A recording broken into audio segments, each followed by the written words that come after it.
The Rust Bucket, an RV that had seen more galaxies than most starships, rattled down a cosmic highway of fractured light.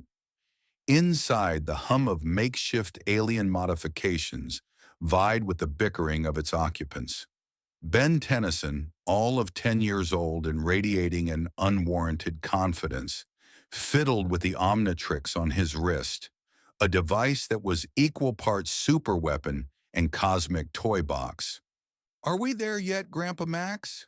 Ben whined, not for the first time, bouncing on the worn upholstery. "Vilgax isn't going to wait around all day for a beatdown. My aliens are getting antsy." Gwen perched across from him, a textbook on advanced quantum mechanics open on her lap, didn't even look up. "He's not waiting for you, Ben. He's waiting for the Omnitrix. And try to keep your antsy aliens contained. I can practically feel the chronoton particles building up from your impatience."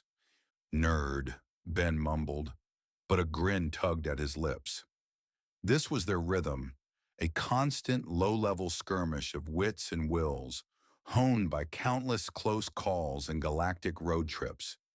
They were a family, forged in the fires of intergalactic peril, and while their squabbles were frequent, their loyalty was absolute. Grandpa Max, a man whose easygoing demeanor masked the hardened core of a plumber, a galactic peacekeeper, steered the Rust Bucket with practiced ease. His eyes, though crinkled at the corners, missed nothing, scanning the swirling vortex of hyperspace for any telltale signs of trouble. "We're almost through the jump gate, kids. Just a few more minutes. Vilgax thinks he's cornered us on Xylos, but he's forgotten one thing. A Tennyson never fights on his enemy's terms." Ben punched the air. "Yeah, we're going to surprise him with a full frontal assault. Forearms is itching to clobber some squid face." Gwen finally lowered her textbook, a skeptical eyebrow raised. "Or more likely, you'll trip over your own feet, activate the wrong alien, and turn yourself into a mutated houseplant while Grandpa and I clean up your mess. Again." "Hey, that only happened like twice," Ben protested, his face a mask of wounded pride. "And the houseplant incident wasn't my fault. That alien was clearly defective." "Every alien is defective when you're piloting it," Gwen shot back, a smirk playing on her lips. "Your strategies usually involve running headfirst into danger and hoping for the best. It's a miracle we haven't been vaporized yet." "It's called improvisation, Gwen. You wouldn't understand. You and Grandpa always have to have a plan for everything. What's the fun in that?" Max chuckled, a warm, rumbling sound that always managed to diffuse their arguments. "Ben's right in a way. Sometimes you gotta roll with the punches, but knowing when to roll and when to punch, that's the real trick. And that, my young hero, comes with experience. Now brace yourselves. We're coming out of warp." The swirling lights outside intensified, then snapped into a blinding flash. The familiar lurch of exiting hyperspace compressed their stomachs, but this time, something felt off. The Rust Bucket shuddered violently, protesting against an unseen force. Alarms blared, a cacophony of urgent beeps and flashing red lights that filled the small cabin. "Whoa, what was that?" Ben yelled, grabbing onto a support beam as the RV bucked like an enraged rodeo bull. Gwen, her usual calm shattered, scrambled to activate the emergency protocols on the plumber console. Her fingers flew across the holographic interface, but the readouts were a chaotic mess of corrupted data. "Max, the navigational array is offline. We're being pulled off course. It's it's a temporal distortion field, but it's fluctuating wildly." Max gritted his teeth, his knuckles white as he wrestled with the controls. The steering column vibrated furiously under his grip. "It's not Vilgax. This is something else entirely. A portal, but not one I recognize." Outside the viewport, the familiar cosmic highway vanished, replaced by a kaleidoscope of unstable energy, ripping and tearing at the fabric of space-time. The rust bucket, designed for interstellar travel, groaned under the impossible strain. Panels sparked, wires hissed, and a faint smell of ozone filled the air. "Ben, brace for impact!" Gwen shouted, strapping herself into the nearest seat, her eyes wide with a fear Ben rarely saw. Ben, for once, was silent, his usual bravado replaced by a genuine apprehension. He gripped the Omnitrix, feeling a strange surge of energy flow through it, a resonance with the chaos outside. This wasn't like any portal they'd encountered. This felt wrong, violently wrong. With a final, ear-splitting shriek of tortured metal and a blinding flash, the rust bucket was swallowed whole. The world dissolved into a maelstrom of light and sound, then, just as suddenly, blacked out. Downtown New York City, present day, a cacophony of honking taxis, blaring sirens, and the distant rumble of the subway was the usual soundtrack. But on this particular Tuesday, an entirely new sound ripped through the urban din, a high-pitched, tearing whine, like a jet engine suffering a catastrophic meltdown, followed by a thunderous crash.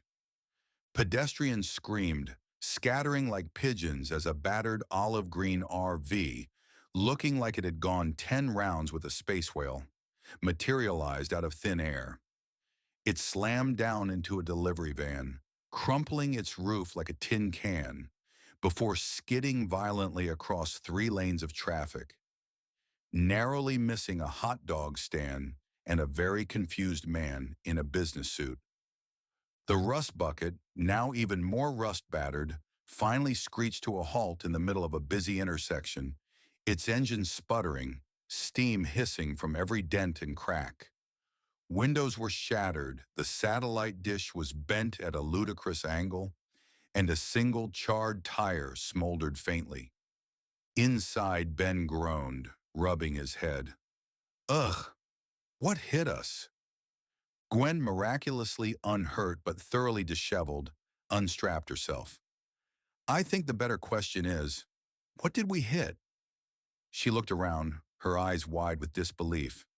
"Grandpa, are you okay?" Max, ever the stoic, slowly pulled himself up, wincing slightly. "Just a little shaken. Looks like we made an unscheduled detour, and quite the entrance." He peered out the shattered windshield. The world outside was familiar, yet profoundly alien. Skyscrapers stretched into the sky, shimmering with the reflected light of 1,000 advertisements. The air thrummed with the energy of millions of lives. "New York City," Ben breathed, a hint of awe in his voice. "But it's different. The cars, the clothes, everything looks older, but also newer." Gwen pulled out a small, scanner-like device from her pocket, activating it. Her eyes widened even further as the display flickered with incomprehensible readings. "This isn't our Earth, Grandpa. The atmospheric composition is similar, but the energy signatures, they're off, and the technological baseline is completely different. This isn't a temporal displacement, it's a dimensional one." "Great," Ben muttered. "So we got thrown into some alternate reality. Just another Tuesday." Suddenly, the side door of the rust bucket, already hanging by a single hinge, was wrenched open with a groan of tortured metal. A man with a perpetually furious scowl, a thick beard, and an unlit cigarette dangling from his lips peered in. His eyes, the color of a stormy sky, narrowed as he took in the trio. "Well, well, what have we here?" Billy Butcher's voice was a gravelly rumble, laced with an unmistakable London accent. He took in the strange contraptions, the bizarre console, and the 3 occupants. An old man, a ginger kid with an oddly glowing device, and a scrawny boy with a green watch. "Lost your way, love?" or just trying to invent a new way to cause a traffic jam. Behind him, towering over the scene, was Frenchie, his face a mixture of concern and intense curiosity, a small, highly advanced scanner in his hand. Mared Billy, the energy signature from this van, it was enormous, like nothing I have ever seen. And the materials, they are not from this world. Huey Campbell, perpetually nervous, peeked over Frenchie's shoulder, looking like he was perpetually on the verge of a panic attack. Uh, Mr. Butcher, maybe we should call someone? Like the police? Or Vought? Butcher shot Huey a withering glare. Vought? You want to invite those cunts to the party, Huey? You gone soft in the head, mate? He turned back to Max, his expression hardening. All right, old man. Start talking. What in the blazes is this thing, and where did you lot come from? Max, ever the pragmatist, assessed the situation. 3 strangers. One, clearly the leader, oozed danger and a suspicious familiarity with the word vought, a term he didn't recognize but instinctively distrusted. The second, a lanky European, was scanning their tech with an air of genuine scientific intrigue. The third, a nervous young man, looked like he'd rather be anywhere else. Analysis, threat level, unknown, non-plumber tech, unidentified power source on the tall one's scanner. Leader displays aggressive, territorial behavior. No immediate hostile intent, but clearly suspicious. Let's just say we took a wrong turn at Albuquerque, Max said, trying for a friendly, grandfatherly smile. It usually worked. It didn't work on Butcher. He scoffed, stepping further into the RV, his eyes raking over the bizarre consoles and alien components. Albuquerque, huh? Looks more like you took a wrong turn at the bloody Andromeda Galaxy. What's with the glowy bits, kid? He pointed a thick finger at Ben's Omnitrix. Ben instinctively recoiled, his hand flying to cover the device. None of your business. Ben! Gwen hissed, nudging him. Max held up a hand. Look, son, we mean no harm. We're just travelers. We had a bit of a mishap. He paused, his gaze fixed on Frenchie's scanner. Observation. The scanner is reading residual chronoton particles. Advanced for this Earth, but not plumber level. He's intrigued, not just aggressive. What exactly are you picking up on that device there? Frenchie, momentarily forgetting Butcher's presence, looked up, his eyes alight with intellectual curiosity. The energy, it is unlike anything, a concentrated distortion, but stable now. And these materials in your van, they are completely alien. The structural integrity is impossible for conventional alloys. Butcher stepped forward, pushing Frenchie slightly aside. Spare me the egghead talk, Frenchie. What's the bottom line? Is this soup shit? The word soup hung in the air, heavy with disdain and suspicion. Max felt a prickle of unease. Soup? I'm afraid I don't follow. Don't play dumb with me, old man, Butcher growled, his voice dropping to a dangerous whisper. Superpowered freaks, capes, the Seven, Homelander. Does any of that ring a bell? Gwen gasped, her eyes widening in alarm. Homelander? The Seven? What are you talking about? There are no active plumber files on, well, soups operating openly on a global scale. Not like that. She turned to Max, her voice hushed. Grandpa, he sounds like he's describing a completely different world order. Where are the official plumber channels? Why aren't they responding? Max frowned. This was a critical divergence. On their Earth, while superpowered individuals existed, they were either plumbers, controlled, or quickly contained. The idea of corporate-backed, openly worshipped heroes was unsettling. Deduction. This world lacks the institutionalized control and oversight of the plumbers. The presence of soups is unmanaged or managed by a private entity. High potential for chaos and abuse of power. We're not soups or whatever you call them, Ben piped up, bristling at the accusation. I'm Ben Tennyson, and this is my cousin Gwen and my grandpa Max. We're just trying to get home. Butcher snorted. Ben Tennyson, huh? And that watch of yours? Does it just tell the time? Or does it make you sprout tentacles and shoot lasers? It doesn't shoot lasers, Ben protested, then clamped his mouth shut, realizing he was giving too much away. Butcher's eyes glinted. Thought so. Look, Granddad, here's the deal. You've just materialized your cosmic joyride in the middle of New York, smashed up a delivery van, and you're spouting nonsense about plumbers and alternate dimensions. You're either stark raving mad, or you're exactly the kind of problem I deal with. He paused, looking at Max with a surprising intensity. You got the look, old man. Seen things. Done things. So, no more games. What is that watch? And what exactly are you really capable of? Max met Butcher's gaze, a silent assessment passing between them. Butcher was dangerous, yes, but there was a raw, pragmatic intelligence in his eyes. He wasn't afraid of power. He was wary of it, perhaps even hunted it. Strategic intent. Butcher wants information and possibly leverage. He views us as a threat or a tool. Risk assessment. Directly confronting him here would expose Ben and Gwen to an unknown public and potentially trigger a larger conflict. Cooperation, or at least a temporary truce, is the optimal path for now. My grandson's watch, Max began, his voice calm, measured, is called the Omnitrix. It allows him to transform into various alien life forms, each with unique abilities. He watched Butcher's reaction closely. Butcher's eyebrows shot up, a flicker of genuine surprise in his eyes, quickly masked by his usual cynicism. Alien life forms? Right.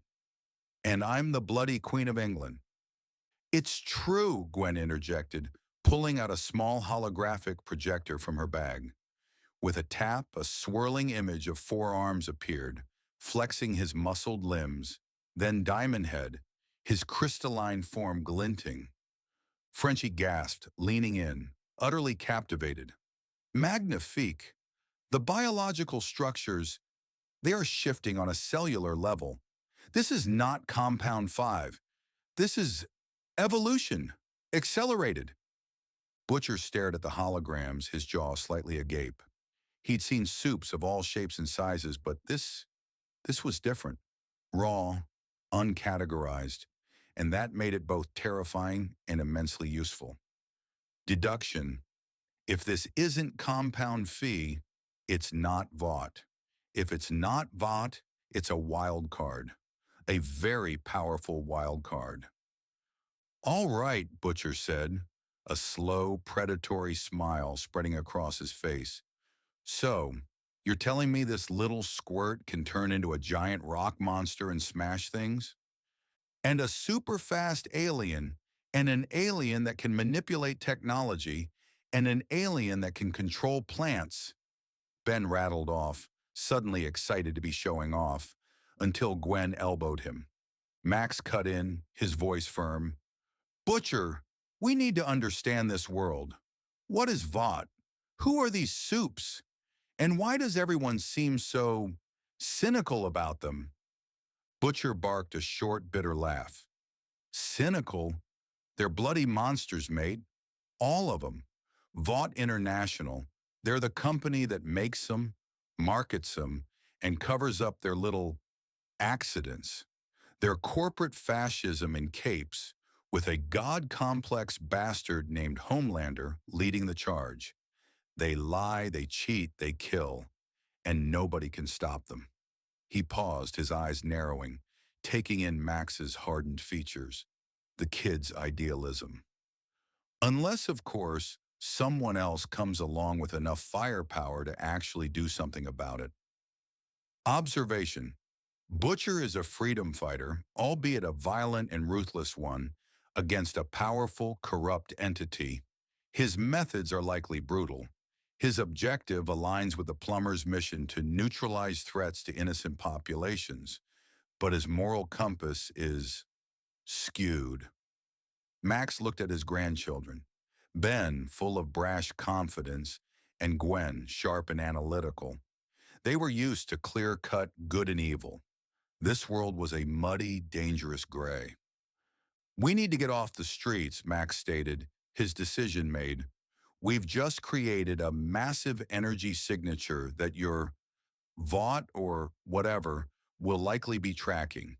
And if Ben uses the Omnitrix again out here, it will only draw more attention. We need a safe place, information, and a way to repair our ship. Butcher considered this, his eyes sweeping over the bustling street, then back to the rust bucket. You're right about one thing, old man. Vaught's already got satellites pointing this way. Frenchie, what's the ETA on a cleanup crew from those cunts? Frenchie, still mesmerized by the plumber tech, mumbled. Anomalous energy spike confirmed. Tracking signatures now. Multiple vehicles inbound, not police, armored, and murder. A train is on approach. Estimated arrival, 3 minutes. A train. Max recognized the name from Butcher's earlier rant. A soup. Deduction. A speedster. Highly dangerous in an urban environment. Our priority is evasion and protecting the children.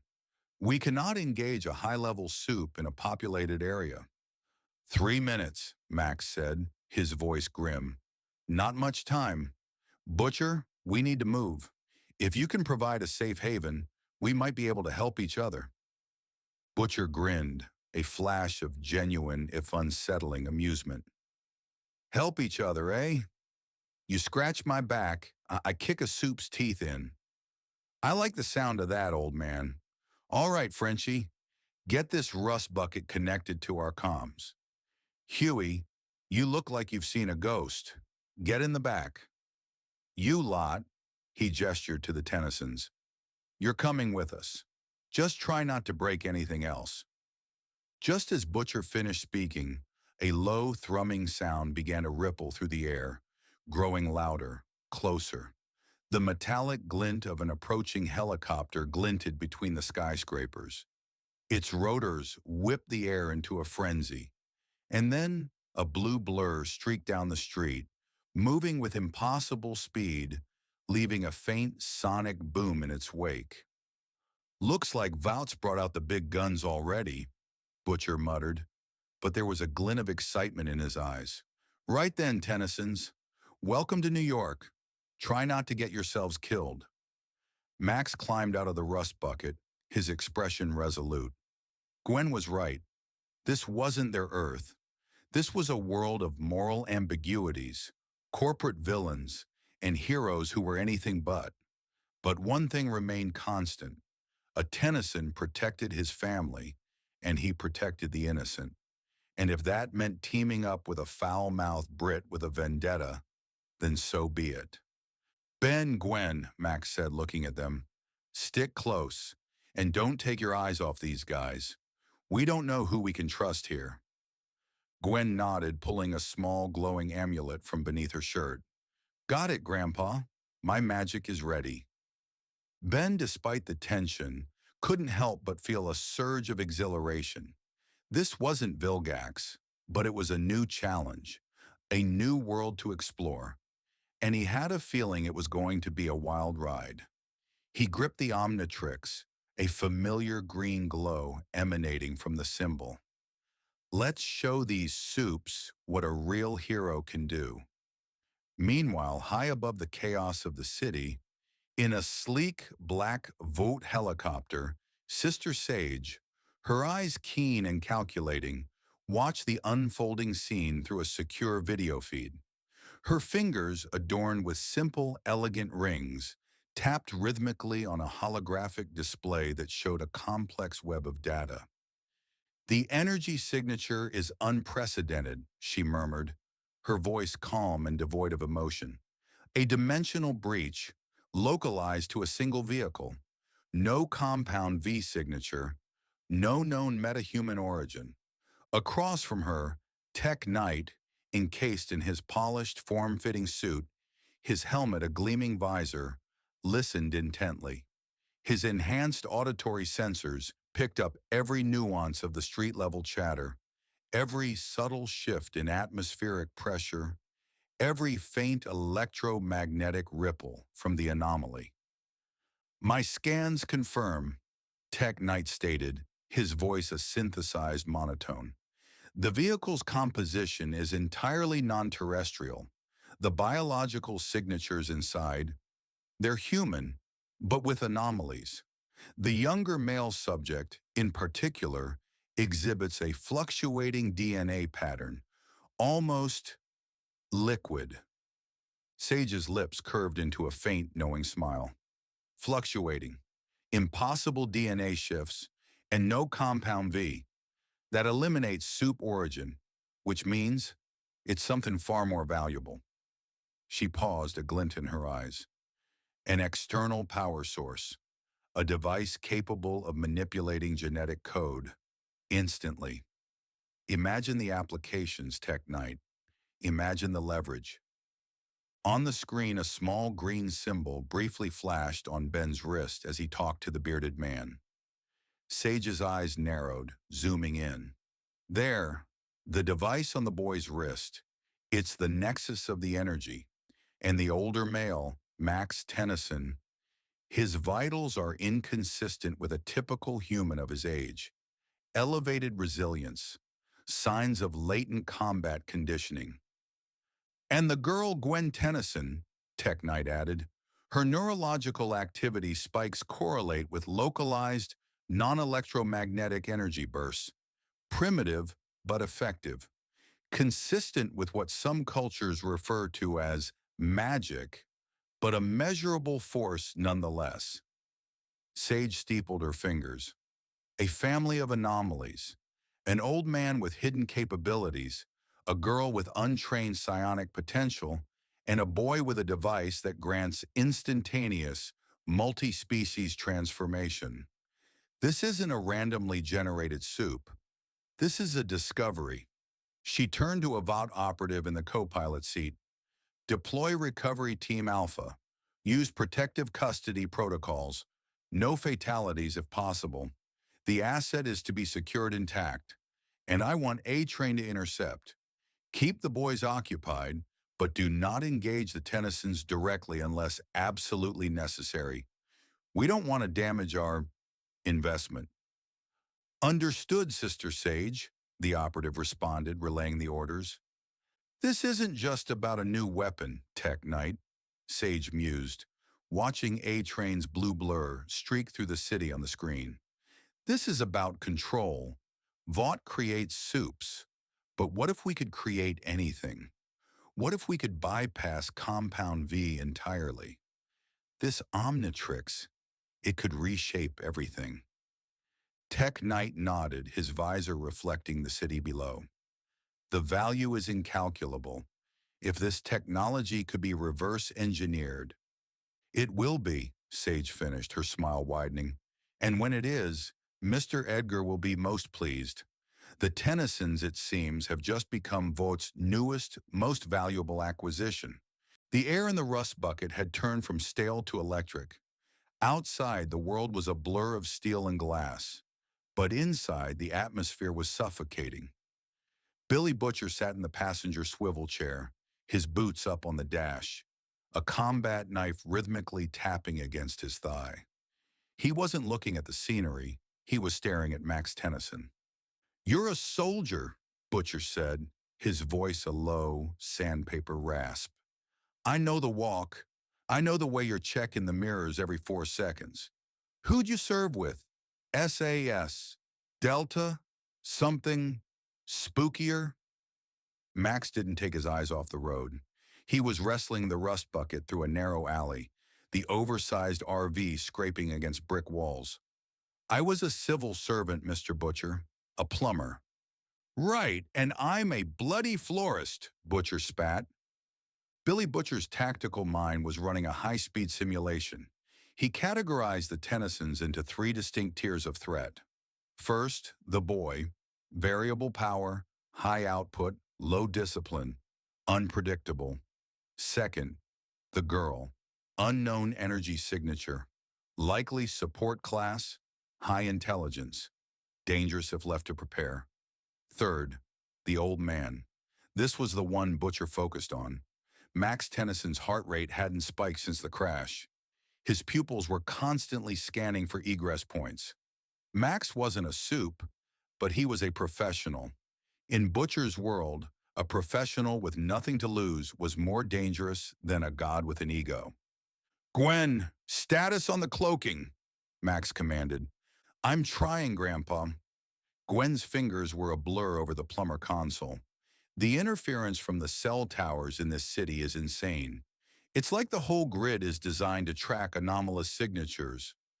I've managed to mask our thermal, but our chronoton trail is bleeding everywhere. We're like a lighthouse in a storm. Suddenly, the roof of the rust bucket groaned. A heavy thump vibrated through the chassis, followed by the sound of metal screeching as something, or someone, dug their fingers into the reinforced plating. They're here, Ben whispered, his hand hovering over the Omnitrix. The green dial glowed, reflecting in his wide eyes. I should go out there. No, Max said firmly. We stay mobile. If you transform now, Vought gets a full HD recording of your capabilities before we even know who we're fighting. Too late for staying mobile, mate, Butcher growled, pulling a crowbar from his coat. The front windshield didn't shatter. It exploded inward. A blue streak of light blurred past the dashboard. Before Ben could blink, Butcher was gone, dragged through the shattered window by a force that broke the sound barrier. Billy! Huey screamed from the back. Max slammed on the brakes. The rust bucket swerved, skidding sideways across a four-lane bridge. A-Train stood 50 yards away, his chest heaving, his heart hammering against his ribs like a trapped bird. He held Butcher by the throat, hoisting him over the edge of the bridge. You guys really don't know when to quit, do you? A-Train sneered. He looked tired. There were dark circles under his eyes, the telltale sign of compound V burnout. Who's in the van, Butcher? Sage says they're valuable. More valuable than you. Your mom is more valuable, Butcher wheezed, spitting blood onto A-Train's goggles. In the rust bucket, Ben looked at Max. The boy wasn't joking anymore. The playful light in his eyes had been replaced by a cold, green determination. Grandpa, he's going to kill him. Max looked at the bridge. He saw the Volt tactical vans closing in from both sides, blacked-out SUVs with sirens silent, moving with the precision of a wolf pack. Ben, Max said, his voice dropping an octave, keep it fast. Don't let them touch you. Gwen, shield the van. I'm going for Butcher. Ben slammed his hand onto the dial, XLR8. The transformation occurred in 0.03 seconds. Ben's DNA was rewritten, shifting from carbon-based human to a kinesillaran. The primary advantage of XLR8 in this environment isn't just speed, it's friction manipulation. By manipulating the friction between his orbs and the ground, he can reach speeds of 500 miles per hour instantly.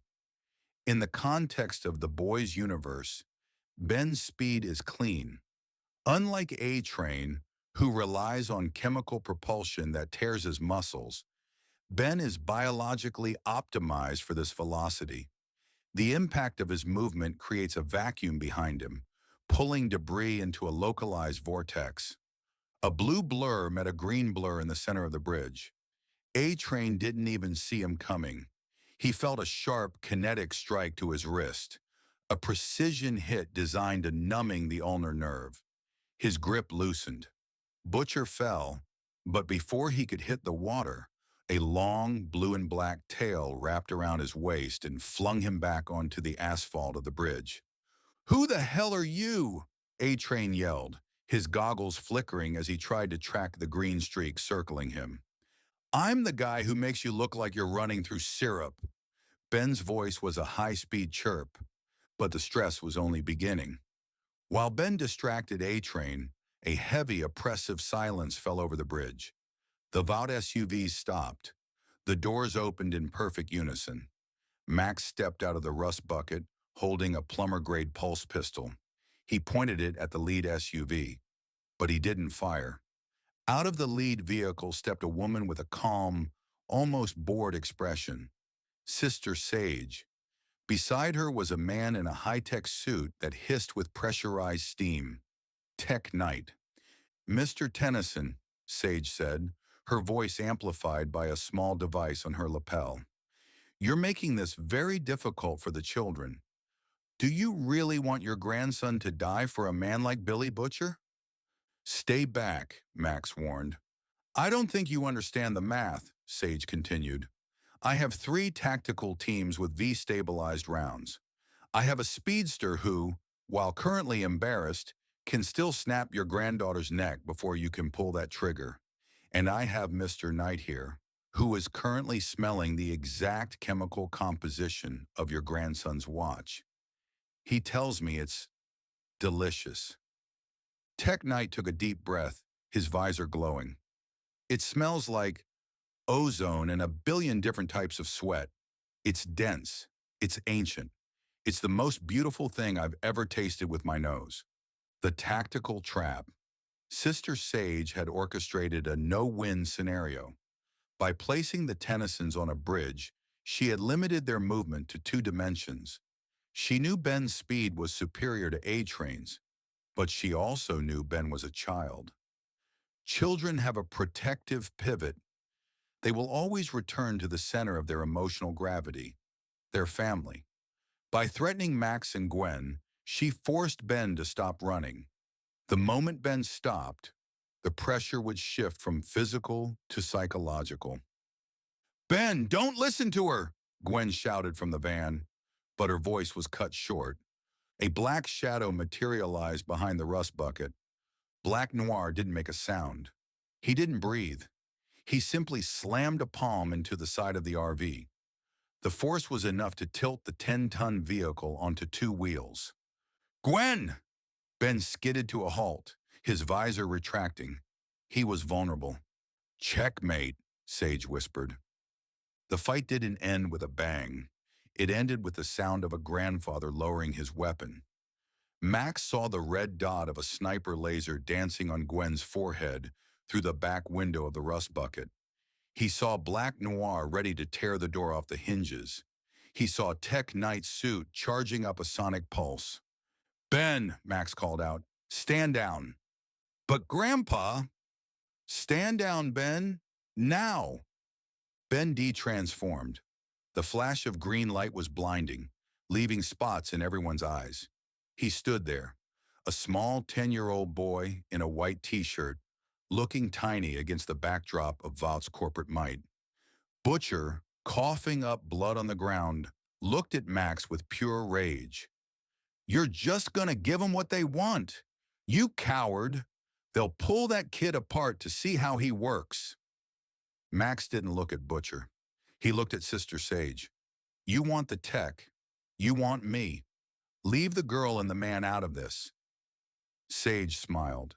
It wasn't a kind smile. "Mr. Tennyson, you aren't in a position to negotiate, but I'm a woman of my word. We won't kill them. They're much more useful as motivation." The laboratory was cold. It smelled of bleach and expensive electronics. Ben was strapped into a chair made of a high-tensile carbon fiber. His left arm, the arm with the Omnitrix, was clamped into a containment field. Above him, a series of surgical lasers hummed. Their targeting arrays focused on the seam where the watch met his skin. He could see Gwen in a glass-walled room across the hall. She was sitting on the floor, her hands cuffed in strange glowing mitts that Max recognized as magic dampeners. But the most gut-wrenching sight was Grandpa Max. Max wasn't in a chair. He was being held up by two Vought security guards while Homelander stood in front of him.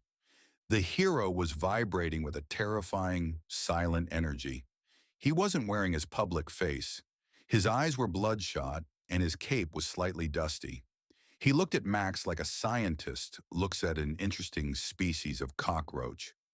"So," Homelander said, his voice a terrifyingly soft purr, "you're the one from the other side.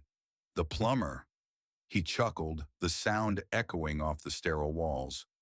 "What do you do? Fix toilets in space?" Max said nothing. His face was a mask of bruised stone. Homelander leaned in close, his nose almost touching Max's. "I can hear your heart, old man. It's steady. Why is it steady? I'm the most powerful being on this planet, and you're not even a little bit afraid. It's insulting." "I've met gods," Max said quietly. "I've met beings who could swallow your son. You're just a bully with a loud voice." The silence that followed was heavy enough to crush bone. Homelander's smile didn't fade, but his eyes glowed a dull, hellish red. He slowly reached out and grabbed Max's shoulder. The sound of Max's clavicle groaning under the pressure was audible on the monitors. "Grandpa!" Ben screamed, struggling against his restraints. "Leave him alone. Take the watch. Just don't hurt him." "Oh, we're taking the watch, kiddo," Homelander said, not breaking eye contact with Max. "But first, I want to see if your grandpa breaks as easily as he talks." Homelander pulled his fist back. It was a casual move, a strike with maybe 1% of his total strength. Homelander's punch traveled at a speed that bypassed the human nervous system's ability to register pain. The intent was psychological, to show the absolute gap in power. The impact hit Max squarely in the chest. In the boy's world, this would typically liquefy a human's internal organs. However, Max Tennyson's body had been subjected to decades of alien environments, high-G travel, and plumber-grade biological enhancements. His bone density was 30% higher than a standard human. He didn't die. He flew backward, shattering the reinforced glass behind him, and tumbled into the hallway. Homelander laughed.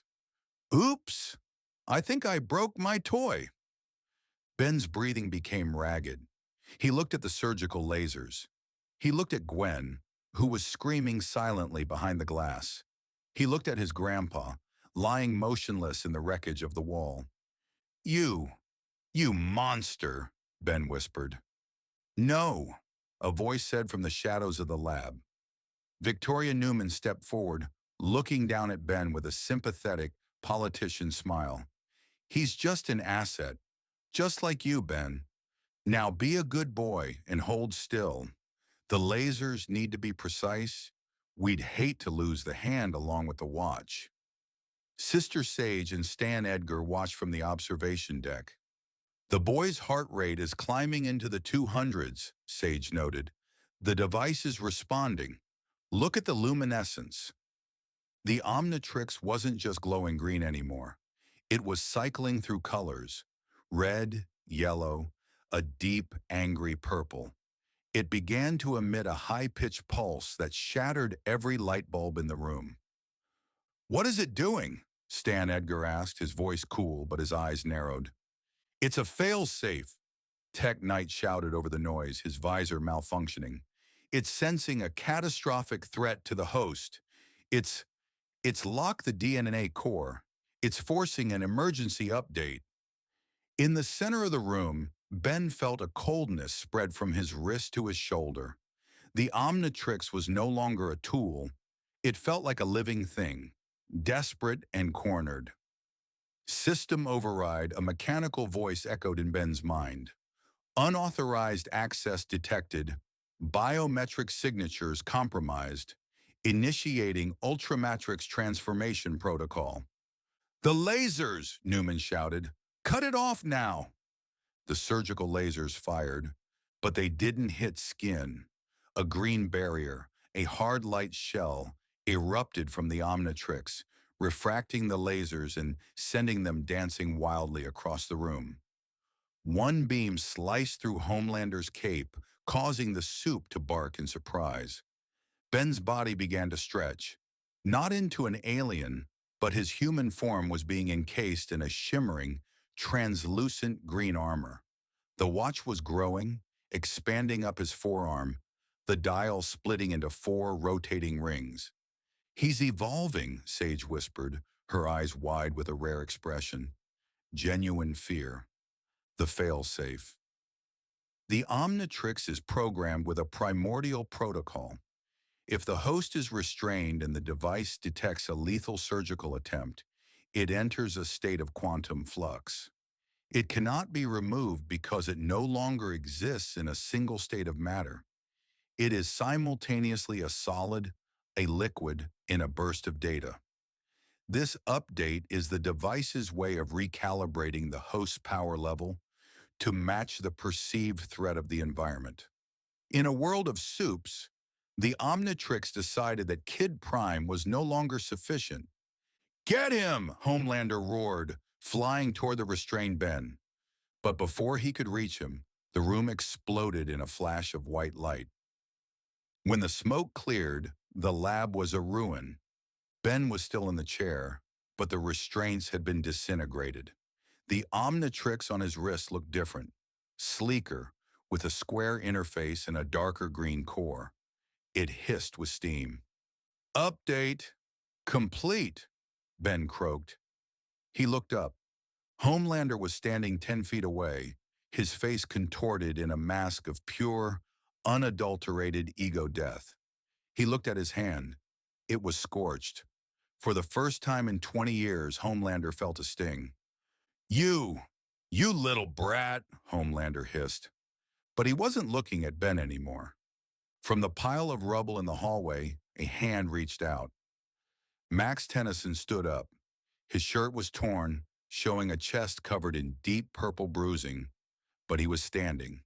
In his right hand, he held a device he had pulled from his boot, a plumber impact glove, a piece of tech designed to let humans trade blows with Tetramans. Max wiped blood from his lip. He looked at the gods of Vault. He looked at the politicians and the CEOs. My turn, Max said. The silence in Vault Tower was absolute. The predators had finally realized they were locked in a cage with something they didn't understand. The Tennysons were no longer the victims. They were the apex. The chaos in the laboratory didn't end with a bang, but with a voice. It was a voice devoid of Homelander's vibrato or Soldier Boy's gravel, a cold mid-Atlantic clip that cut through the sound of hissing steam and groaning metal like a guillotine. That is enough. Stan Edgar stepped through the shattered observation window, his expensive loafers crunching on the glass. He didn't look at the smoking ruins of his multi-billion-dollar facility. He didn't look at the blood on Max Tennyson's face.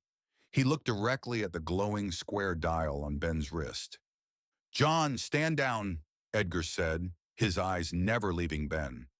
Homelander, his eyes still glowing a lethal crimson, turned his head slowly. You're joking. This little thing just burned me. I'm going to turn him into a puddle of green wax. You are going to do exactly as you are told, Edgar replied, his voice dropping an octave. You've already cost this company $300 million in structural damage and a PR nightmare that even Ashley can't snort away. Step back. For a heartbeat, the air in the room threatened to ignite. The god complex of the world's most powerful soup clashed with the sheer, icy authority of the man who owned him. Slowly, the red glow in Homelander's eyes faded. He backed away, though his gaze remained fixed on Ben with a promise of future violence. Edgar turned to Max, who was still bracing himself with the plumber glove. Mr. Tennyson, I believe we have started our relationship on the wrong foot. My associates, he gestured vaguely to the bruised soups and the panicked scientists, are prone to theatricality. I prefer efficiency. He walked toward Gwen's containment cell and tapped a code into the keypad. The magic dampening mitts hissed and fell to the floor. The door slid open. "Gwen!" Ben shouted, finally finding his voice as he hopped off the surgical table. The new Omnitrix, the Ultimatrix, pulsed with a deep, rhythmic green light. "I'm okay, Ben," Gwen said, though her hands were shaking. She immediately ran to Max, helping the old man steady himself. "Why?" Max asked, his eyes narrowed at Edgar. "You had what you wanted. You were going to cut him open." A barbaric suggestion by Sister Sage, Edgar lied smoothly, ignoring Sage's sharp glance. "In the heat of the moment, people make desperate choices, but I have seen enough to know that a dead asset is a useless one, and a hostile asset is a liability."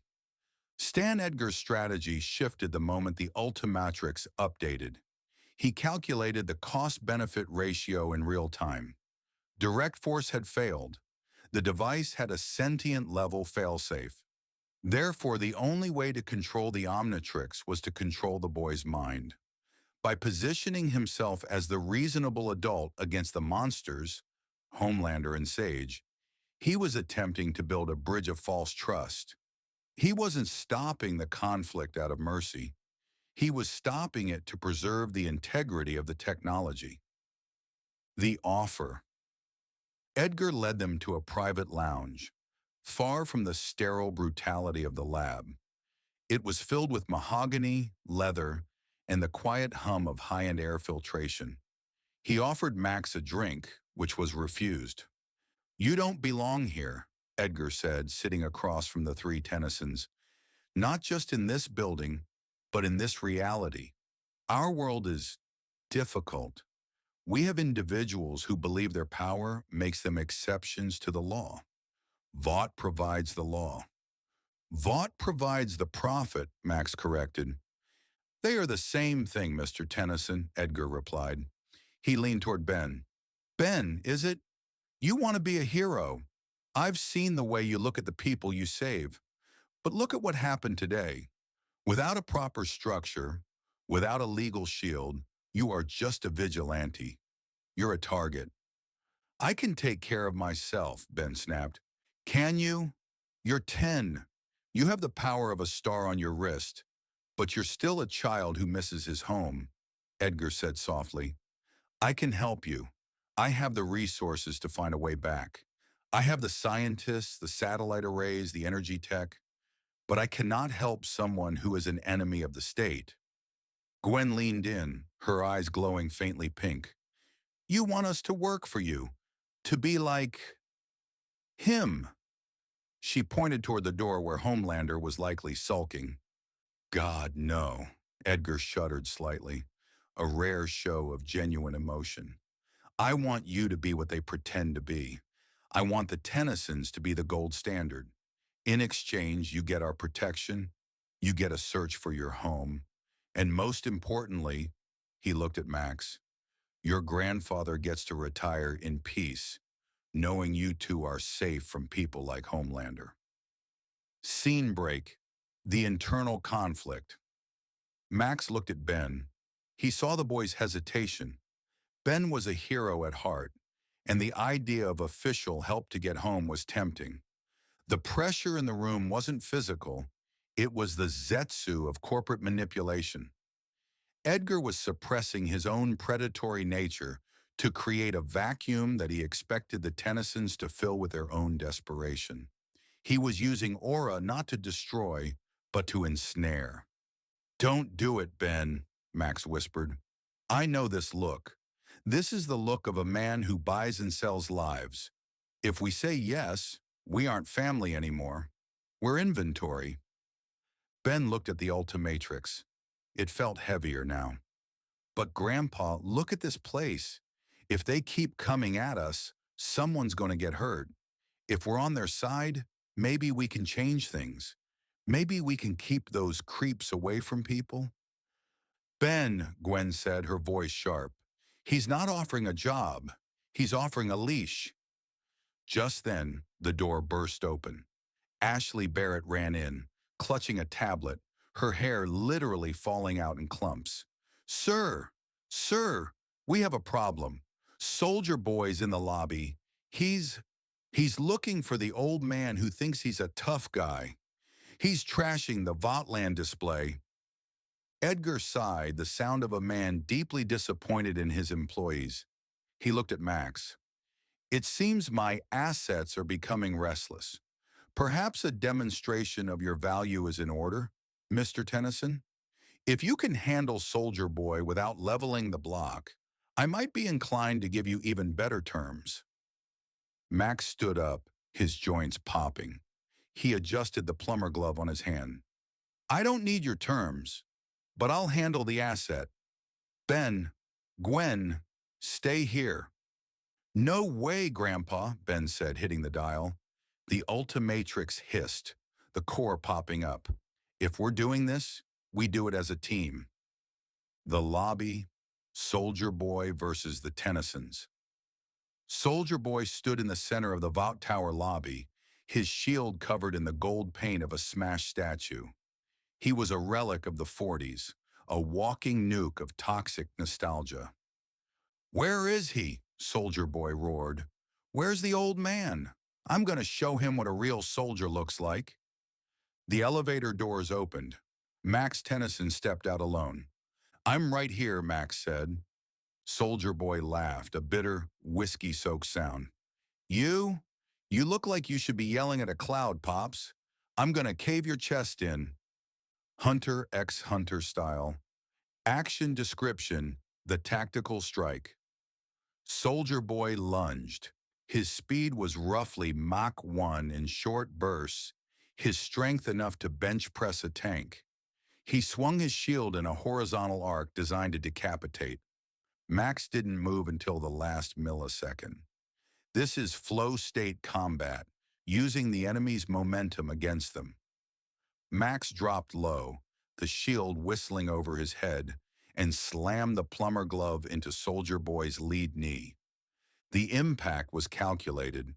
The glove released a high-frequency vibration upon contact, bypassing the skin and targeting the joint's synovial fluid. Soldier Boy's leg buckled, not because of muscle failure, but because his nervous system was momentarily rebooted. You little... Soldier Boy gasped, swinging a wild punch. Max caught the fist. The glove groaned, the hydraulics whining as they fought against the soup's raw power. I've fought incursions from the null void, Max growled, his face inches from Soldier Boy's. You're just a disappointment in a flag. From the mezzanine, Ben watched, his hand on the Ultimatrix. Should I help? Wait, Gwen said, her eyes tracking the energy in the room. Look at Edgar. He's watching Max's moveset. He's not watching the fight. He's recording the tech. The twist, Newman's move. As the fight intensified, Victoria Newman stood in the shadows of the mezzanine, her eyes fixed on Max's head. Her pupils began to milk over. She didn't want the kids on Vaught's side. She wanted them under her thumb. If the old man died, the kids would be vulnerable.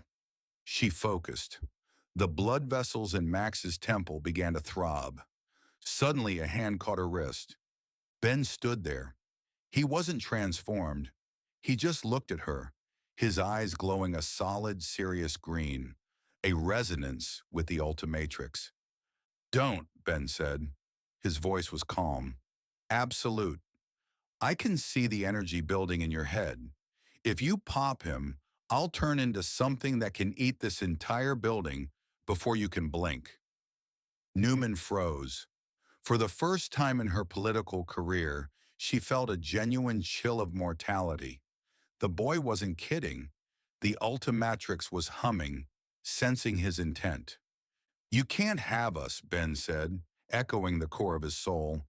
We aren't assets. We're Tennysons. The executive transition suite on the 82nd floor of Vault Tower was a masterpiece of psychological warfare.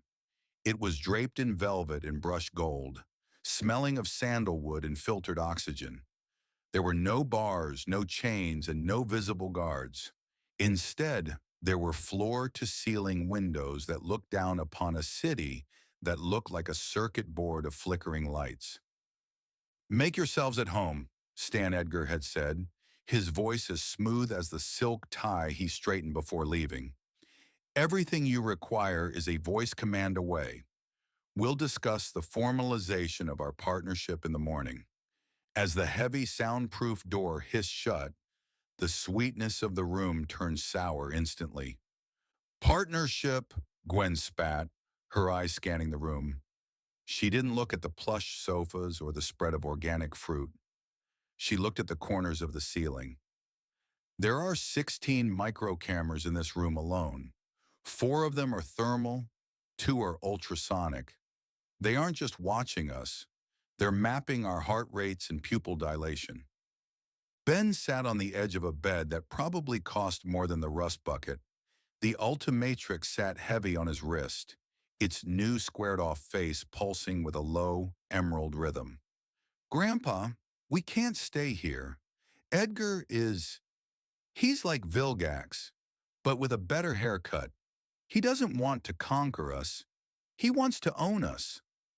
Max was standing by the window, his reflection ghostly against the glass. He had removed the plumber glove, but his hand was still cramped into a claw. He looked older in this light. The bruises from Homelander's punch were turning a deep, sickly plum color. "He's a collector, Ben, and we're the rarest stamps in his book." But he made one mistake. "What's that?" Ben asked.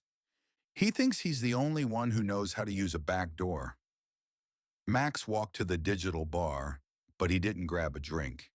He reached under the mahogany lip of the counter and pulled out a small circular device, a plumber-grade scrambler he'd managed to keep hidden in his boot during the intake process. He slapped it onto the wall. A low hum vibrated through the suite, and the tiny red lights on the cameras blinked once, then turned a steady, fake green. "Looping the feed," Max whispered. "We have 12 minutes before their security." "I detects the packet loss." A faint scratching sound came from the air conditioning vent.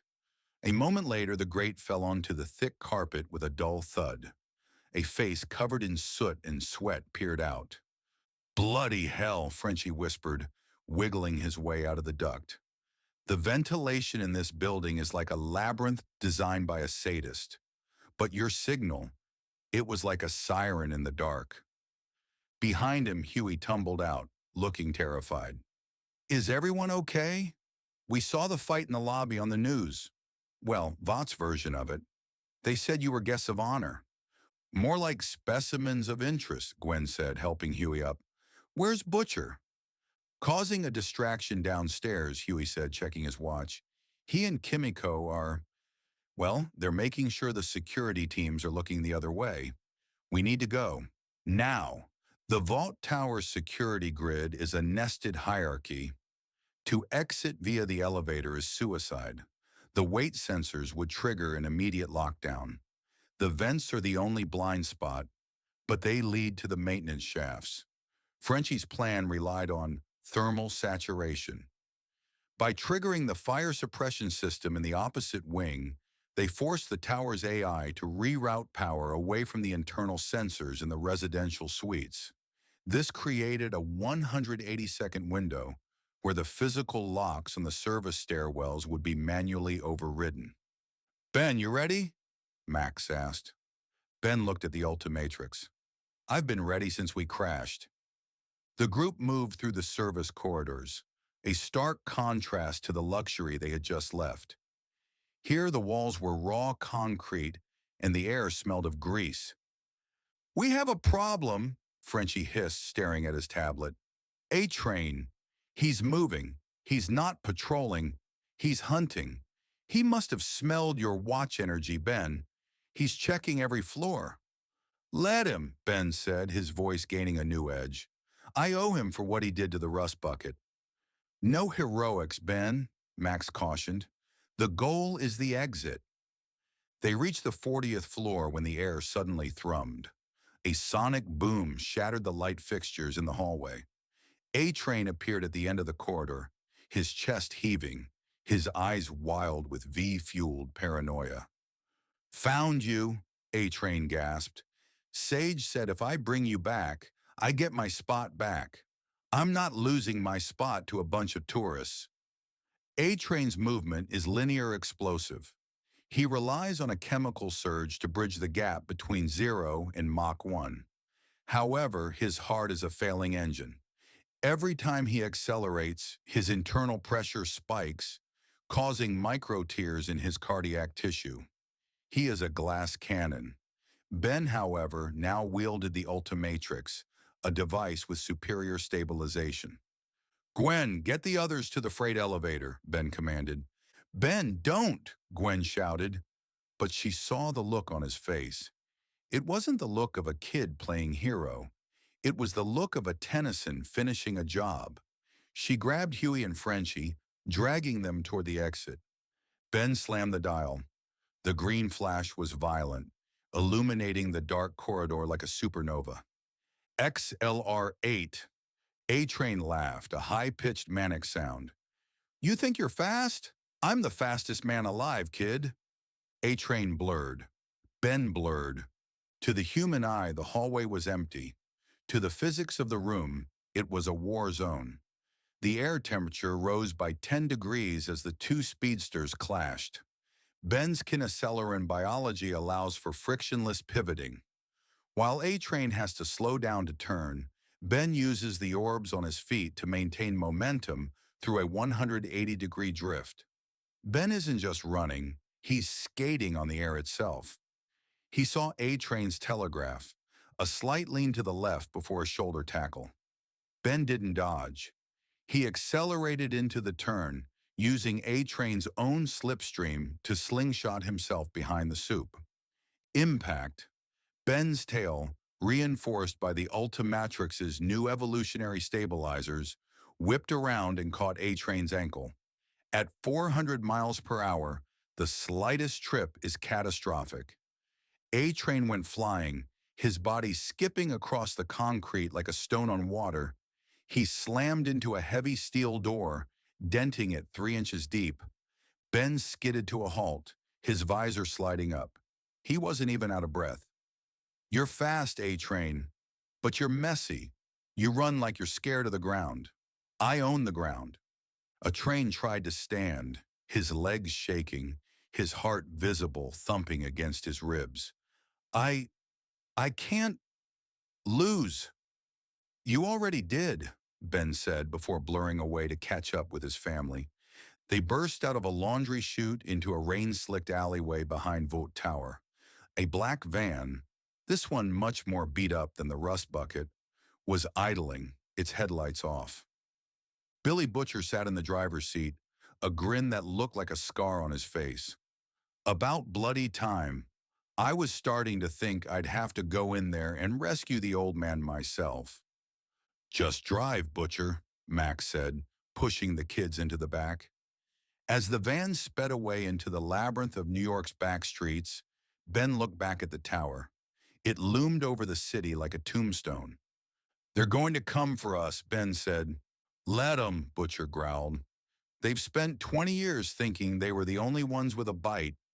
Now they know there's something else out there, something they can't buy. The boys' base was a basement in Flatbush that smelled of damp concrete, gunpowder, and cheap beer. It was a far cry from the luxury of Vogt, but to the Tennysons, it felt infinitely safer. Mother's Milk, M.M., stood by a table covered in maps and dossiers, his arms crossed. He looked at Max, then at the kids, then back at Max. You brought children into this, Butcher? Are you mental? These aren't just children, M.M., Butcher said, tossing a bag of weapons onto the table. They're the best chance we've ever had. Tell 'em, Frenchie. Frenchie was already hovering around Gwen, who was examining their low-tech surveillance gear. Their biology, it is not V, it is something pure. And their technology, it makes Vought look like they are playing with sticks and stones. Max stepped forward, his presence filling the cramped room. We appreciate the help, Mr. Butcher, but let's be clear. We are looking for a way home. We are not your private army. Course not, Butcher said, though his eyes glinted with calculation. But Vote isn't going to let you go. You saw Edgar. He doesn't take no for an answer. You want to get home? You're going to have to go through them, and we're the only ones who know how to make them bleed. The alliance was a mutual parasitism. The boys needed the Tennysons' raw power to break Vote's invulnerability. The Tennysons needed the boys' knowledge of the underworld to navigate a planet where the law was owned by the villains. Max Tennyson knew this was a deal with the devil, but in a world without plumbers, Butcher was the closest thing to a necessary evil. "Grandpa," Gwen called out, pointing to a flickering monitor. "I've managed to tap into the local news feed using the plumber frequency." The screen showed a frantic Ashley Barrett standing in front of Vault Tower. "A tragic accident during a high-security transport," she was saying, her voice trembling. "The Tennyson family, who were under protective custody after their traumatic arrival, have been kidnapped by the terrorist known as Billy Butcher. Vought is offering a $50 million reward for any information leading to their rescue." "50 million, Ben whistled. "I'm worth more than a movie franchise." "It means we can't show our faces," Max said. "Ben, the Ultimatrix, can you use it to mask our signatures?" Ben looked at the device. "I think so. There's a new setting, Ghost Mode. It should scramble our biometrics." "Good," Max said. He turned to Butcher. "You said you know how to make them bleed. Start talking." For the next 4 hours, the basement became a war room. Vaught's power wasn't just Homelander, it was the myth of control. If the Tennysons could prove that Vaught's heroes could be beaten, the stock price would collapse, and the legal shield would shatter. Butcher wanted to hit the Compound 5 distribution centers. Max, however, had a different target. "You're thinking too small," Max said, pointing to a map of Vaught's offshore data hubs. "You want to hurt them? Don't hit their muscles. Hit their brain. Sister Sage, she's the one who mapped us. She's the one who knows what the Ultimatrix can do. If we take her off the board, Edgar is blind." "Sage is never alone," MM warned. "She's usually got Black Noir or Tech Knight as a leash." "Then we divide and conquer," Ben said, his confidence returning. "Gwen and I can handle the soups. Grandpa and you guys handle the tech." Butcher looked at the 10-year-old boy. He saw the green fire in his eyes. For the first time, Butcher didn't see a brat.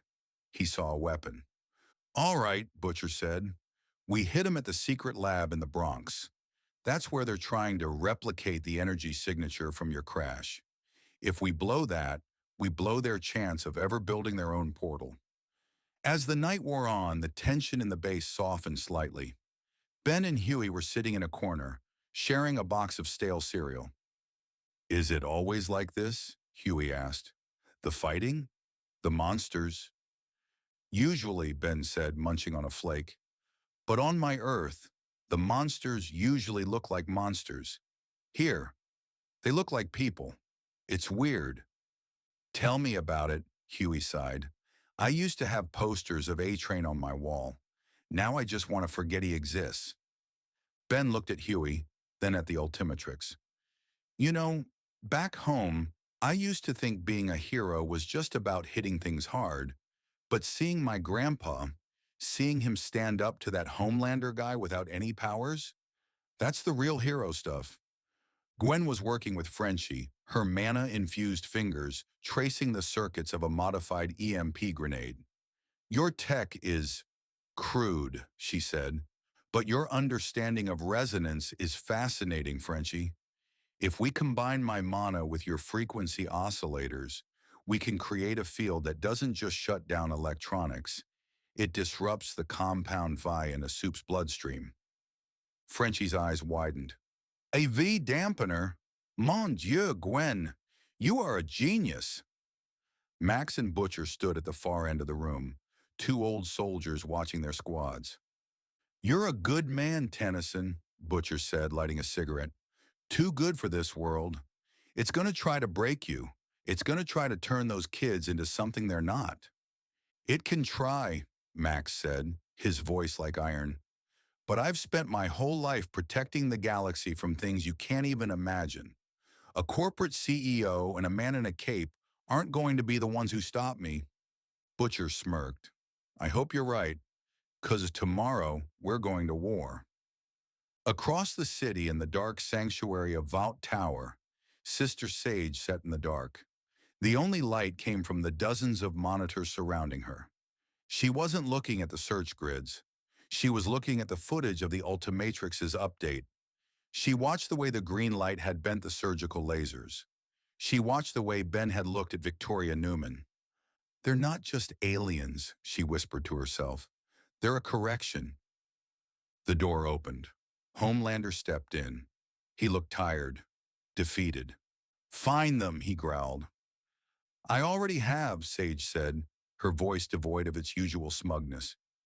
They're with Butcher, and they're planning a strike. But let them come, John. They think they're the ones on the attack. They don't realize that I've already moved the goalposts. She pulled up a file on her screen. It was labeled Project Soldier Boy, Phase 2. If we can't control the boy, Sage said, we'll make sure there's nothing left for him to save.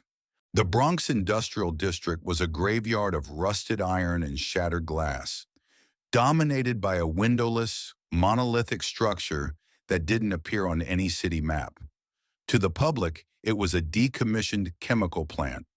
To Vault, it was Site B, the specialized laboratory where Sister Sage had consolidated every scrap of data harvested from the Rust Bucket's crash site. Rain hammered against the asphalt, masking the low rumble of Butcher's black van as it cut its lights 3 blocks away. Inside the van, the atmosphere was clinical. Max Tennyson was checking the seals on his plumber suit, a specialized underarmor that hummed with a low-frequency dampening field. He looked at Ben and Gwen. The banter had stopped. This was the transition from survival to surgery. Remember, Max said, his voice a low, steady anchor, we aren't here for a fight.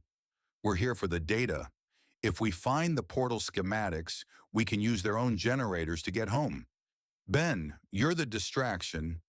Gwen, you're with me and Frenchie. Butcher, you and your team handle the perimeter. Right, Butcher growled, racking a slide on a shotgun loaded with depleted V rounds. We'll keep the heroes busy while you lot do the thinking. The facility used a biometric heartbeat sensor. Every living thing inside was tracked by its unique pulse. To bypass this, Gwen had to maintain a mana cloak over the group, a task that required extreme mental focus. If her concentration slipped for even a second, the internal turrets would activate. This placed the entire mission on Gwen's shoulders. The support was now the primary. I've got it, Grandpa, Gwen whispered, her hands glowing with a soft, magenta aura that wrapped around the team like a second skin. Let's move. The group slipped through a side maintenance hatch. The interior was a nightmare of sterile white corridors and humming server racks. Frenchie led the way, his tablet chirping as he bypassed encrypted door locks. We are close, Frenchie whispered. The energy spike, it is just ahead. They are trying to jumpstart a localized singularity using the residual chronotons from your ship. Suddenly, the air pressure dropped. A heavy, oppressive silence filled the hall. Max held up a hand. He felt it before he saw it, the absence of sound that signified a predator. From the shadows of a ceiling alcove, a dark shape detached itself. Black Noir landed without a sound. Beside him, emerging from a flooded maintenance pipe, was the deep, looking unusually focused and clutching a high-pressure harpoon gun. "Oh, look," the Deep sneered, though his voice lacked its usual bravado. "The fugitives. You guys really picked the wrong night to come back for your toys." Noir didn't speak. He simply drew two obsidian black combat knives. "Gwen, Frenchie, go!" Max commanded, stepping forward. "Ben, take the fish. I've got the shadow." The Deep represents a low-complexity threat in a landlocked environment. His strength is formidable, but his combat logic is linear. He fired the harpoon, aiming for Ben's chest. Ben didn't transform. He didn't need to. Gwen snapped her fingers, and a mana shield deflected the projectile into the ceiling. "Ben, help Grandpa!" Gwen shouted. "I'll handle these two." "You," the Deep laughed, stepping forward. "You're just a kid with some glow sticks." Gwen's eyes narrowed. She wasn't the scared girl from the crash anymore. She was a Tennyson. She reached out, her fingers weaving a complex geometric pattern in the air. Gwen utilized spatial displacement. Instead of attacking the Deep directly, she targeted the moisture in the air, the very thing he relied on. She condensed the humidity in the hallway into a sphere of super-pressurized water, trapping the Deep's head inside it. For a soup who breathes through gills, the sudden shift in pressure and the lack of oxygenated water was an immediate incapacitator. He began to thrash, clawing at the orb. Black Noir, seeing his teammate neutralized, moved with terrifying speed toward Gwen. He was a high-tier physical combatant. No powers, just raw, enhanced brutality. Gwen didn't back away. She used Noir's momentum. As he lunged with a knife, she dropped into a crouch and unleashed a monopulse at his feet. The floor beneath Noir didn't break. It became frictionless. Noir slid, but his reflexes were godlike. He twisted in midair, throwing a knife with lethal accuracy. Gwen deflected it with a shimmering disc, but the force of the impact sent her reeling. "He's fast," Gwen hissed, her heart racing. "But he's still physical." She closed her eyes, tapping into the ley lines of the building itself.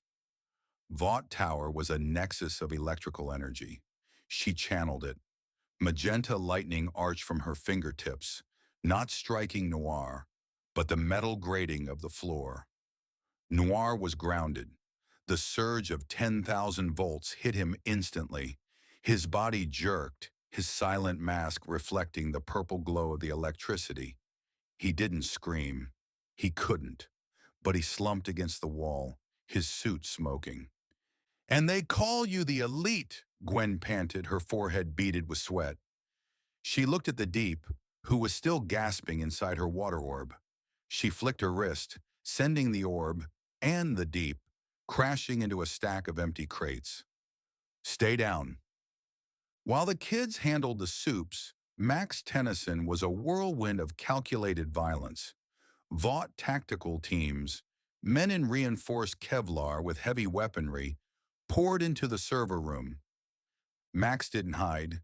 He moved with a predatory efficiency that made Butcher, watching from the doorway, whistle in appreciation. Plumber, close quarters, combat. Max utilized point-of-origin strikes. As a guard raised a rifle, Max stepped into the man's blind spot, the 45-degree angle behind the shoulder. He didn't use the plumber glove for power. He used it for nerve jams. A tap to the brachial plexus dropped one guard. A sweeping kick to the perineal nerve grounded another. "He's just an old man," a guard yelled, firing a burst of V-stabilized rounds. Max dove behind a server rack, his movement fluid and economical. He pulled a small silver sphere from his belt, a null-void flashbang. The explosion didn't just produce light, it produced a momentary sensory vacuum. For 3 seconds, the guards couldn't hear, see, or feel the ground beneath them. Max moved through the vacuum like a ghost. He didn't kill, it wasn't the plumber way. But by the time the light faded, 12 tactical operatives were unconscious, their weapons disassembled and scattered across the floor. Clean, Butcher muttered, stepping over a body. Almost as good as me, Tennyson. I've had more practice, Max said, his breathing barely elevated. Ben reached the central chamber. In the middle of the room stood a massive circular ring, a crude corporate attempt to replicate the portal technology. Sister Sage stood at the console, her fingers flying across the keys. I knew you'd come here, Sage said, not looking up. The boy who would be king, or in your case, the boy who would be a hero. Shut it down, Sage, Ben said, his hand hovering over the Ultimatrix. You don't know what you're messing with. You're going to tear a hole in this city. Oh, I know exactly what I'm doing, Sage replied, turning to face him. Her eyes were cold, analytical. I'm perfecting you. Vought has spent decades trying to create a god. You walked out of a van with one on your wrist. I don't want to kill you, Ben. I want to see what happens when I push the Ultimatrix to its limit. She slammed a final key. The portal ring began to glow with an unstable, sickly yellow light. The air began to vibrate, the sound growing into a deafening roar. Fail-safe engaged, Sage whispered. The energy is feedback looping. Unless you stabilize it, this entire block becomes a crater. What will it be, hero? Save the city or go home? Sage had presented Ben with a zero-sum scenario.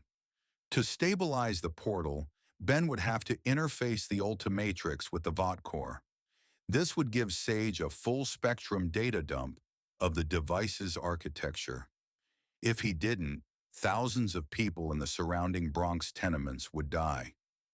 Sage knew Ben's moral compass was his greatest weakness. Ben looked at the swirling vortex. He looked at Max and Gwen, who had just entered the room. Grandpa, it's gonna blow! Max looked at the data readouts. She's right. The chronoton decay is critical. Ben, you have to stabilize it, but if you plug the Ultimatrix in, they'll have the blueprints. Ben looked at Sage. She was smiling. She thought she had him. You're the smartest person on the planet, right? Ben asked. Sage tilted her head. Statistically, yes. Then you should know, Ben said, a smirk spreading across his face, that I'm not just a kid with a watch. I'm a Tennyson, and we don't play by your rules. Ben slammed the dial, chose upgrade, a galvanic mechamorph. His body dissolved into a mass of liquid, green and black circuitry. Instead of interfacing with the machine, he consumed it. He flowed over the Vought portal ring, his subatomic structure merging with the corporate tech. He wasn't just stabilizing the energy, he was rewriting it. What are you doing? Sage screamed, her composure finally breaking. You're destroying the hardware.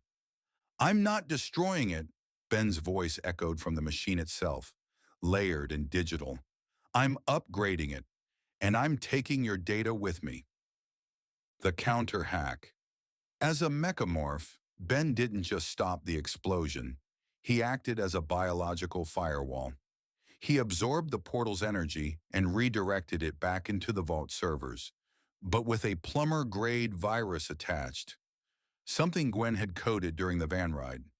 The virus wouldn't just erase the portal data, it would wipe every Vought server connected to the Bronx hub. The portal ring hummed, then turned a brilliant, stable green. For a second, a window opened, a glimpse of a green, forest-covered world. Xylos. Home. Go! Ben Upgrade shouted. Grandpa! Gwen! Go now! Not without you, Gwen yelled, reaching for the liquid mass. I have to hold it open. Ben's voice was strained. If I let go, it collapses. Go! I'll find another way. No one is going anywhere. The roof of the lab erupted in a shower of concrete and steel. Homelander descended, his face a mask of homicidal fury. He looked at the portal, then at the liquid metal Ben, then at Max. I am tired, Homelander said, his voice trembling with rage, of being ignored. I am tired of these games. He landed in front of Max, his eyes glowing like two miniature suns. "I broke your ribs once, old man," Homelander hissed. "This time, I'm going to peel the skin off your face while the brat watches." Max Tennyson didn't flinch. He didn't reach for a weapon. He simply stood his ground, his eyes fixed on the god in front of him. "John," Max said, using the soup's real name, "you're not a god. You're just a very lonely, very angry boy. And you've made the mistake of threatening my family." Homelander roared and lunged, but he didn't hit Max. Ben Upgrade detached a portion of his liquid mass, forming a massive metallic fist that intercepted Homelander midair, slamming him through 3 reinforced walls and out into the rainy night. "Go!" Ben yelled again. "The portal is closing!" But Max Tennyson didn't move toward the portal. He looked at the hole where Homelander had disappeared. He looked at the crying, terrified Sage. He looked at his grandchildren. "We aren't leaving yet," Max said, his voice filled with a new, terrible authority. "Not until we finish this. Not until Vought is gone." The portal flickered and died. The green light faded, leaving the room in darkness. Ben had de-transformed, falling to his knees, exhausted. Gwen ran to him. Max stood in the center of the ruin, the rain pouring in from the shattered roof. He looked at Butcher, who was standing by the door, a look of grim respect on his face. "Butcher," Max said. "Yeah, Tennyson?" "You wanted to make them bleed," Max said, his eyes cold as the void. "Let's start with Homelander." Back at the Flatbush base, the mood had changed. They had lost their chance at the portal, but they had gained something else. Frenchie was staring at his tablet in disbelief. "The virus, it worked. Vaught's Bronx data hub is a desert. They have lost months of research. And the footage." "The footage?" Gwen asked. "The cameras in the lab," Frenchie said, a grin spreading across his face. "They recorded everything. Gwen taking down Noir, Ben overriding the portal, and most importantly, they recorded Homelander being punched into the next zip code by a 10-year-old. "The stock price," said, looking at a news crawl, "it's plummeting. People are seeing that they can be beaten.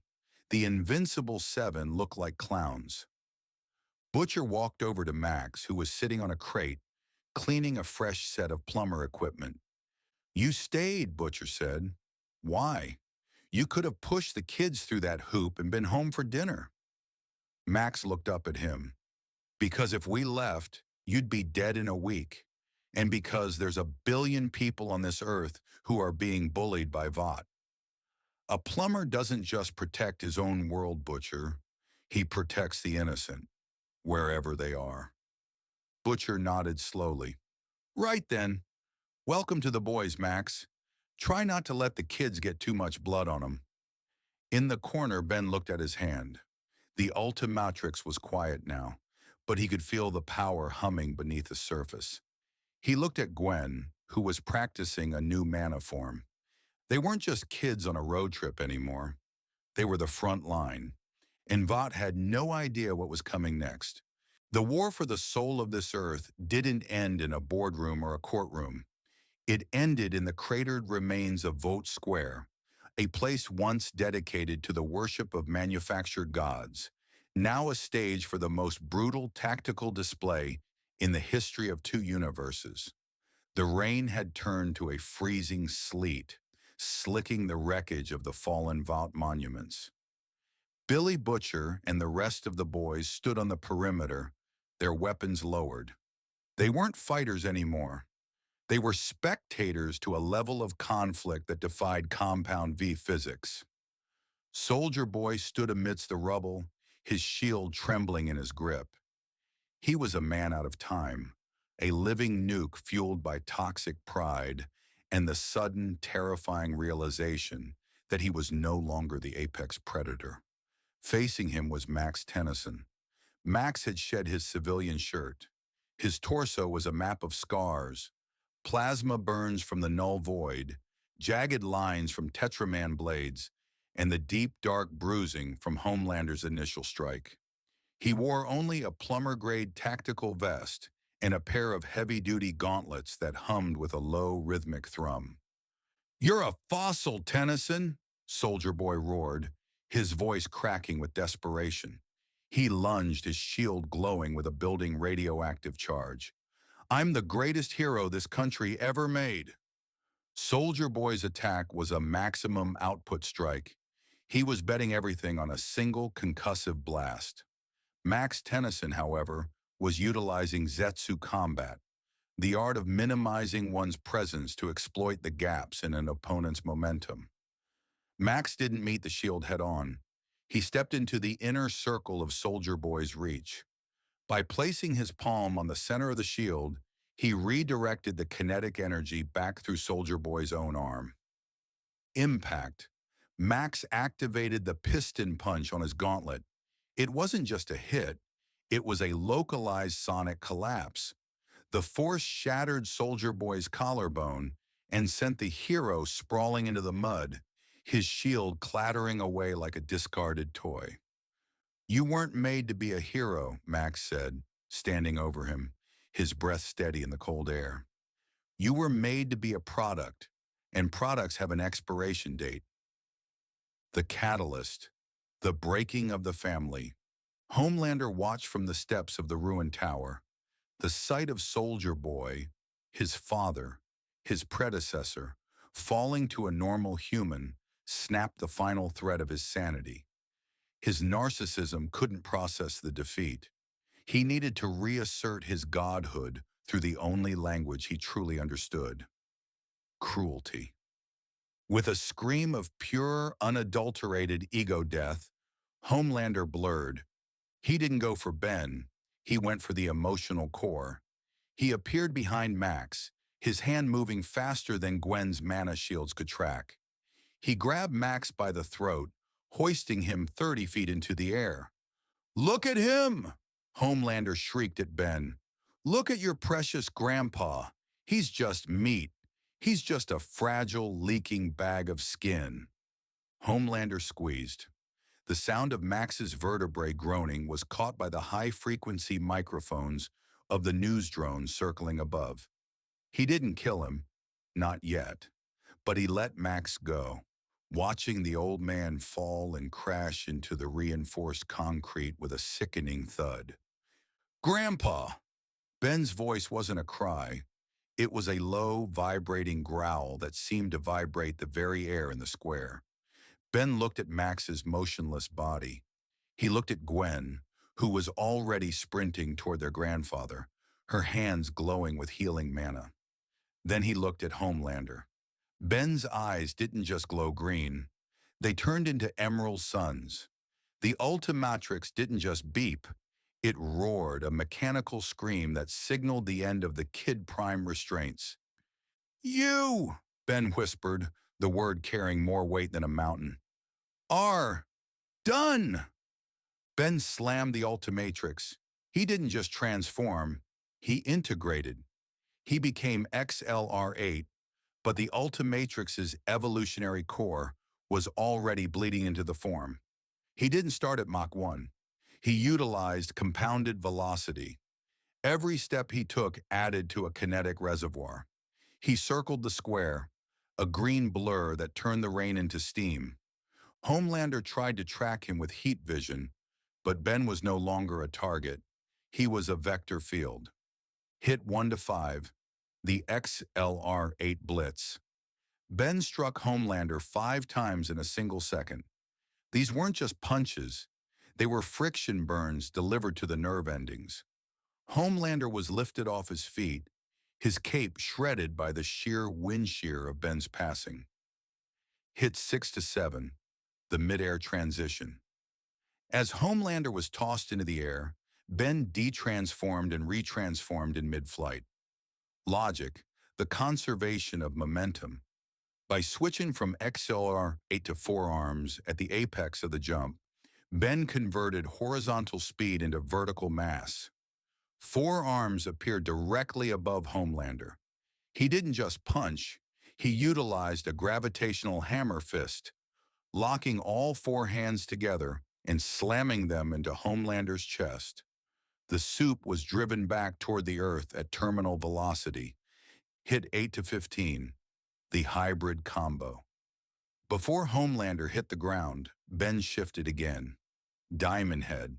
A forest of crystalline pillars erupted from the ground to catch Homelander, impaling his cape and pinning him like a butterfly. Wildvine. Thorns wrapped around his limbs, injecting a sedative toxin that, while not lethal to a soup, clouded his focus. Heat Blast. A concentrated beam of supernova-level heat hit Homelander's face, neutralizing his heat vision by overwhelming his ocular sensors.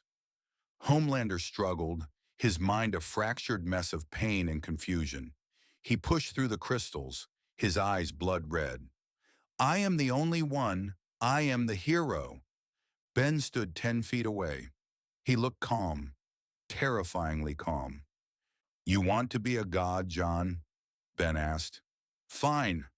Let's see how you handle a real one. Ben reached for the Ultimatrix.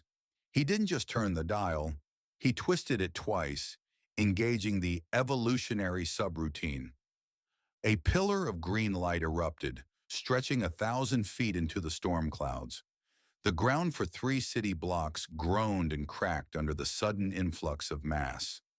Out of the light emerged a foot the size of a city bus. Then another, Ultimate Way Big. Standing nearly 400 feet tall, the Colossus towered over the skyscrapers of New York. His skin was a shimmering celestial armor of deep red and obsidian blue.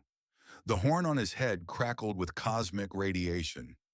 Time stopped for Homelander.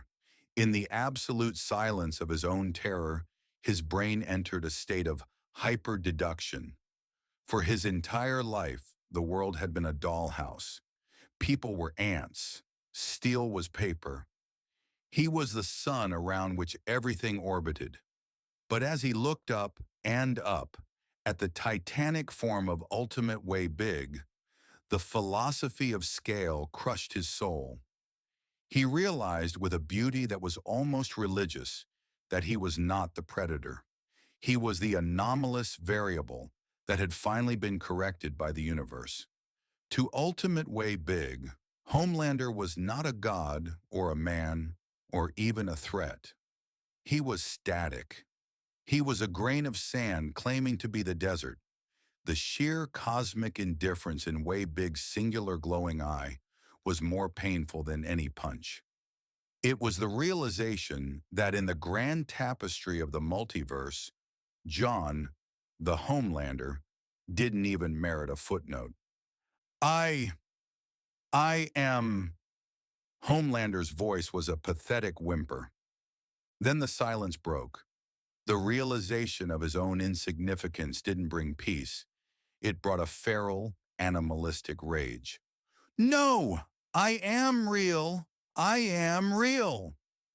Homelander flew upward, a tiny screaming speck of blue and red against the cosmic titan. Hit 16 to 17. The skyward launch Ultimate Way. Big didn't even need to move his torso. He flicked a finger. The displacement of air alone hit Homelander like a freight train, launching him 5,000 feet into the stratosphere. Hit 18. The ultimate pursuit. Ben shifted.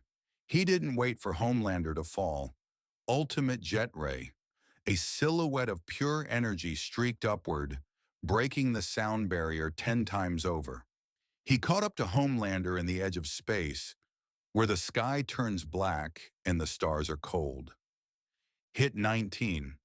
The cosmic rebound jet ray turned into Ultimate Way Big again, the transformation happening in the vacuum of the upper atmosphere. He used his massive hands to clap around Homelander, a planetary cymbals strike. The shock wave cleared the clouds over the entire East Coast. Hit 20.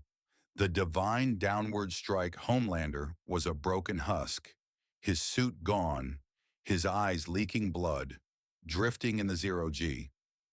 Ben Way Big raised his hand.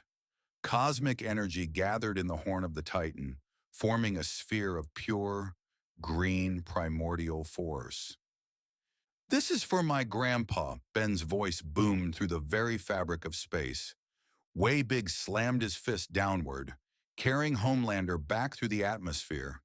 They re-entered like a meteor, a streak of fire that illuminated the night. Boom! The impact created a crater 50 yards deep in the center of Vote Square. The dust settled. The Ultimatrix timed out, and Ben stood in the center of the crater, shivering slightly in his t-shirt. Homelander lay at his feet, his limbs twisted, his eyes open but vacant. Alive.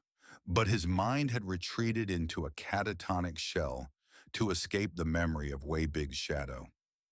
Sister Sage, Stan Edgar, and Victoria Newman stood at the edge of the crater, guarded by a very grim-looking Billy Butcher and MM. Suddenly, a cough echoed through the silence. Max Tennyson, supported by Gwen, hobbled toward the center. He looked terrible, but he was standing.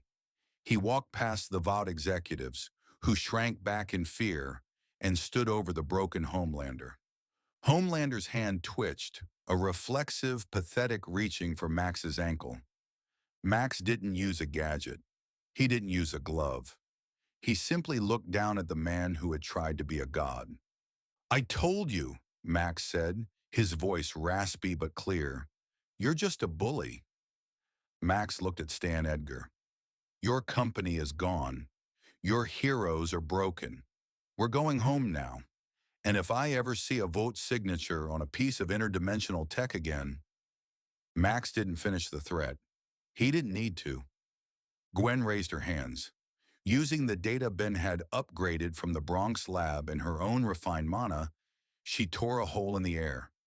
It wasn't the sickly yellow of Vought's tech. It was the soft, shimmering white of a stable portal. "Ready, Ben?" Gwen asked, her voice soft. Ben looked at the ruined city, then at the ragtag group of the boys who had helped them. He looked at Butcher. Butcher gave a sharp two-finger salute. "Don't come back, kid. This world isn't ready for real heroes yet." Ben smiled.